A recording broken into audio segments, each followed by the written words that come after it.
আসসালামু আলাইকুম।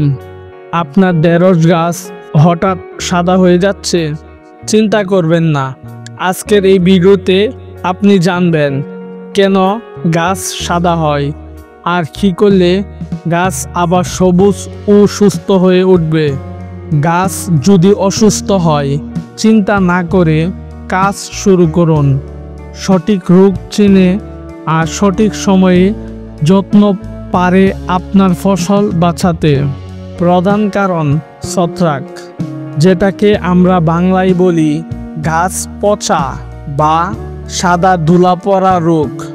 এর নাম পাউডারি মিলডিউ।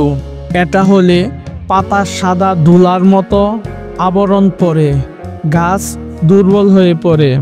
সঠিক সমাধান: পার্টিস্টিক কিল্ড ছত্রাকনাশক স্প্রে করতে হবে 1 থেকে 2 দিন পর পর। সকালে বা বিকালে স্প্রে করলে ফলন ভালো পাওয়া যায়। দ্বিতীয় কারণ সাদামাছি বা জাপ পোকা। এই পোকাগুলো পাতার রস খেয়ে নেয়, ফলে পাতাগুলা সাদা আর শুকনো হয়ে যায়। সমাধান: নিম তেল বা ইমিডাক্লোপিড জাতীয় কীটনাশক 1 লিটার পানিতে 1 মিলি করে মিশিয়ে স্প্রে করুন। খেয়াল রাখবেন, খুব গরমে স্প্রে করবেন না। তৃতীয় কারণ অতিরিক্ত রোদ বা পানির অভাব।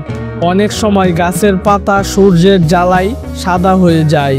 সমাধান: গাছের আশেপাশে একটু ছায়ায় অবস্থায় রাখুন আর প্রতিদিন পর্যাপ্ত পানি দিন।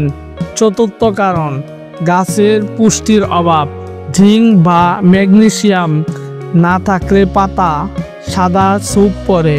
সমাধান: জৈব সার ব্যবহার করুন আর 15 দিনে একবার জিঙ্ক সালফেট মাটির মধ্যে দিয়ে দিন।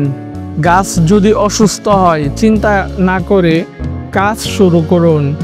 সঠিক রোগ চেনা আর সঠিক সময়ে যত্ন করে আপনার ফসল বাঁচতে।